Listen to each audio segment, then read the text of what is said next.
I was starting a baseball team, basketball team, football team, president of the journalism club. And my classmates voted me most likely to succeed. And I heard through the grapevine all the girls thought I was cute. Most of you guys are leaders at your high school, and you're all that and a bag of chips at your high school. I crossed the line of confidence and I became arrogant. I made one mistake.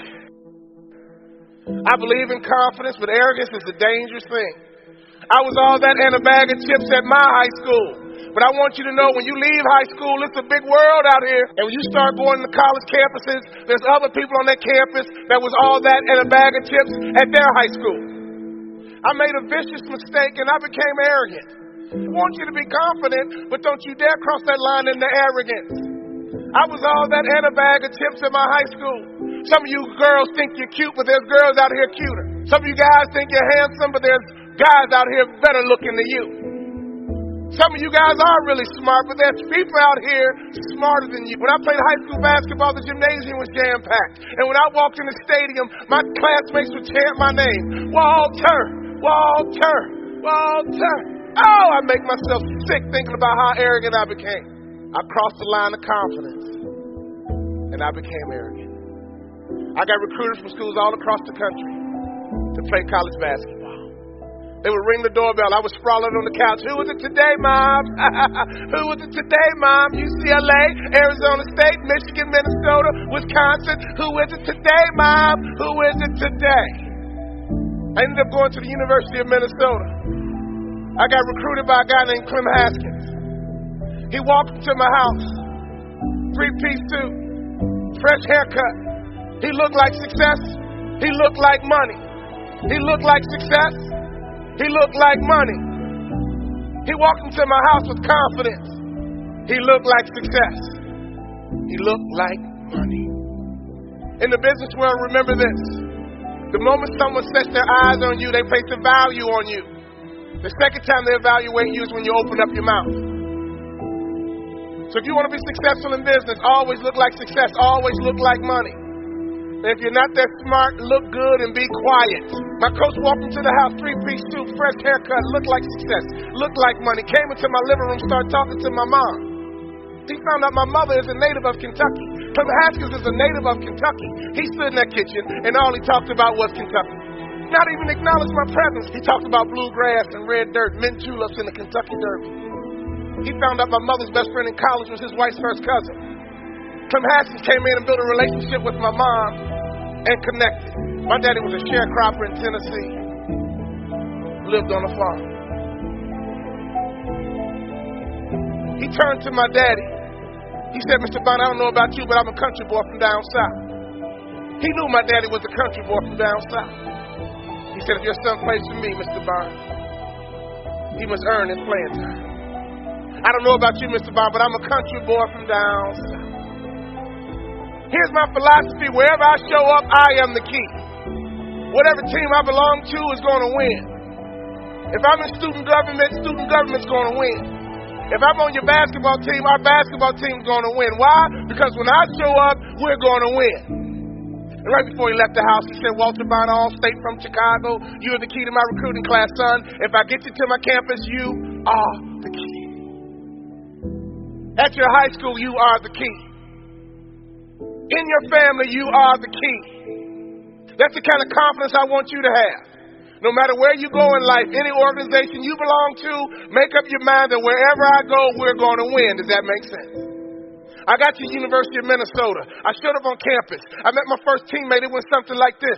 What's up, dog? My name is Walt Bond, All-State from Chicago. In other words, the Messiah has arrived. My teammate stood up, and he said this. What's your name again? Walt Bond, All-State from Chicago. Okay. That's not bad, but my name is Willie Burton, All-American. Please don't cross that line of confidence into arrogance. All-American. Is that like a small town or something? All-American. The next day was the first practice. I'm going to find the toughest guy on the team. I'm going to dunk the ball in his face. Now I'm pretty strong like I was in high school. When I was in high school, I was in and a bag of chips, baby. At my high school, I was the man. So I got in the locker room and I found the toughest guy on the team. His name was Richard Coffey. Richard Coffey used to be in the military. He was a part of the 82nd Airborne. He had been in the military for 4 years before he even stepped foot on the college campus. Richard Coffey was 6'6", 235 pounds, and I'll be honest with you. The first time I saw his body up close was the first time I questioned God. When you walk on the college campus, I want you to know you are all that in a bag of chips, but there's other people on that conference, on that college campus, that was all that in a bag of chips at their high school too.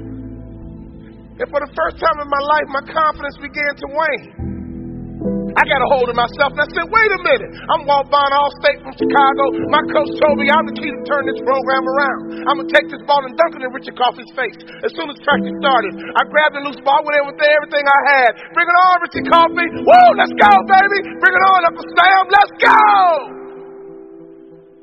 And right before I got to the rim, I saw a UFO. It was flying in the sky, headed straight toward me, and we met in midair. Bam, splat, boom! And down I go. Richard Coffey stood over me and said this, 82nd Airborne, we do it all. First to fight and last to fall. Get up, you little freshman. And before I knew it, my bottom lip started to twitch. Oh no, I'm about to cry. My only goal was to make it back to my dorm room without crying in front of my teammates. I made it back to my dorm room and brought out my boombox. I've been alone with you inside my mind, and in my dreams I kissed your lips 1,000 times. But all of a sudden it hit me. My coach recruited me based on my potential and not who I was at the time. See, when you get accepted by your respective college or trade school or wherever you go to the next level, you're going to get an opportunity based on your potential and not who you were at the time. See, colleges look at ACT and GPAs because they want to figure out what kind of potential does this student have. My coach recruited me based on my potential and not who I was at the time. Oh, I threw a good old pity party for 3 days. In FFA, I came up with a plan. One day I'm going to play in the NBA. One day I'm going to play in an NBA arena. One day I'm going to play in front of real NBA cheerleaders. I love to speak to high school kids because you are loaded with potential. I want you to understand that all the success that you have in high school is awesome. It sets a platform for the next level. But when you get to that next level, baby, when you leave high school, you are starting over. You have to reestablish yourself at that next level. I want you to be confident because you're going to be successful, but you got to understand that when you get to that next level, it's going to be more competitive. Is everybody with me? And I thank God for Richard Coffey. Him knocking me down like that convinced me that I need to get into the weight room and I need to develop myself. I found out that Richard Coffey can bench press 300 pounds. Richard Coffey can knock me down whenever he felt like it. The next morning I woke up and I went to my coach's office. I said, Coach, where's the weight room? He says, Walter, you okay? Coach, I'm fine. Where is the weight room? I got in the weight room, the only thing I could lift was the bar. But I made up my mind before I leave the University of Minnesota, I will bench press 300 pounds. And I got in that weight room, clank, clank, clank. And before I left the University of Minnesota, I could bench press 300 pounds.